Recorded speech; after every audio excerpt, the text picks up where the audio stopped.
Forse avrete riso per il titolo di questo video, ma in realtà si tratta del titolo di un libro biografico scritto da David Grieco, su uno dei serial killer più prolifici al mondo. Stiamo parlando di Andrei Romanovich Chikatilo, ucraino soprannominato il mostro o macellaio di Rostov, o lo squartatore rosso. È stato accusato dell'omicidio di 52 persone, giovani donne o bambini e adolescenti, tra il 1978 e il 1990. Chikatilo è nato nel villaggio di Yablunchke, in Ucraina, nel 1936. Dopo poco l'URSS entrò in guerra con la Germania per la seconda guerra mondiale. La sua infanzia fu traumatica. Oltre alla guerra, venne a sapere che il fratello maggiore era stato rapito e divorato dai vicini di casa affamati. Durante la guerra vide cose orribili, bombardamenti, morti, e nella sua fantasia di bambino immaginava di far prigionieri dei tedeschi e di giustiziarli nei boschi. Suo padre fu chiamato al fronte e in quel periodo lui dormiva con la madre. Soffriva di incontinenza notturna, così la madre lo puniva duramente e lo umiliava. Riuscì a diplomarsi con buoni voti, ma non fu ammesso all'università. Così iniziò a lavorare come tecnico telefonico. Il primo episodio di violenza, legato alla sessualità, lo ebbe a 18 anni, quando aggredì un'amica tredicenne di sua sorella, la buttò per terra e le eiaculò sul viso. Ma non venne mai denunciato per questo fatto. Nel 1963 si sposò e anche se soffriva spesso di impotenza, ebbe 2 figli. Si iscrisse all'Università di Rostov nel 1971, ottenne la laurea in lingua e letteratura russa e provò la carriera da insegnante, ma con scarsi risultati, perché non riusciva a farsi rispettare dagli studenti e anche perché fu sospettato di abusi sessuali. Per questa cosa non fu mai denunciato, ma ogni volta venne licenziato per non rovinare il nome delle varie scuole dove lavorò. Cambiò parecchie cattedre e alla fine accettò il lavoro come agente di commercio. Questo gli permetteva di commettere i suoi crimini mentre si spostava per lavoro in tutta l'Unione Sovietica.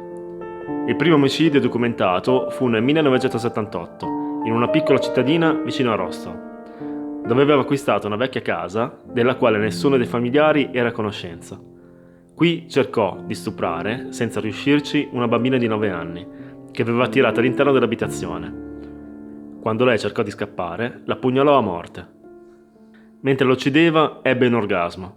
Così iniziò a uccidere più spesso per provare quella sensazione malata. Il suo modus operandi era quello di accoltellare fino alla morte giovani donne e bambini, amputare parti del corpo e mangiarle. Nel 1982 uccise molte volte. Attirava giovani e bambini senza tetto e li portava nel bosco più vicino, dove li uccideva. Cercava ogni volta di avere rapporti sessuali con le vittime, ma non riusciva a raggiungere l'erezione, così scoppiava la sua rabbia, e le accoltellava, riuscendo a soddisfarsi. Dopo 14 vittime, la polizia finalmente iniziò ad indagare e interrogarono brutalmente tutti i malati di mente della zona, che spesso confessarono solo per sfuggire alla violenza degli interrogatori, ma le morti proseguivano. Nel 1984 ci furono altri 15 omicidi e misero agenti in borghese alla fermata degli autobus dove solitamente venivano rapite le vittime.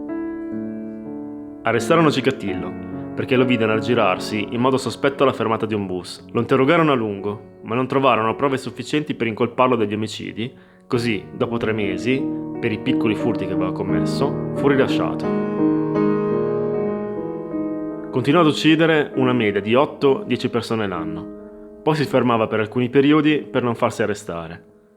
Il 6 novembre 1990 uccise e mutilò una ragazza di 22 anni.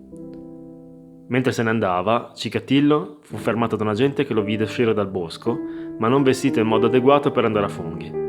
Poi vide delle macchie di sangue su una guancia e sull'orecchio. Lo fermò e controllò i documenti.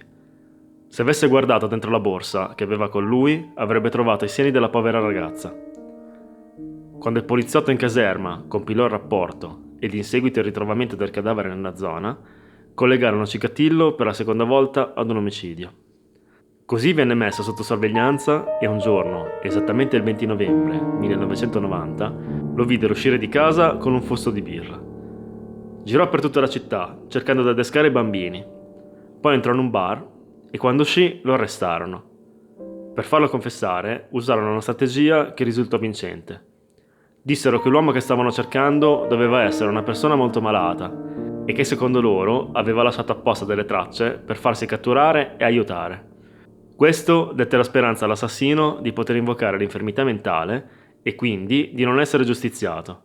Così confessò ad uno psichiatra 53 omicidi e fornì le prove dicendo dove erano seppelliti tutti i corpi, che non poterono essere identificati perché in avanzato stato di decomposizione e perché alcune parti erano state mangiate dall'assassino.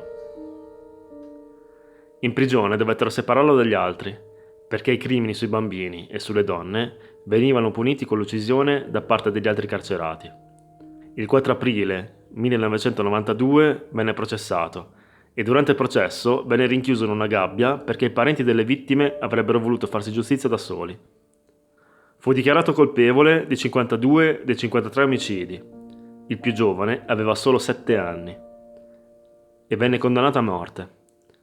Venne giustiziato con un colpo alla nuca il 14 febbraio 1994, dopo che il presidente russo rifiutò un ultimo appello del serial killer.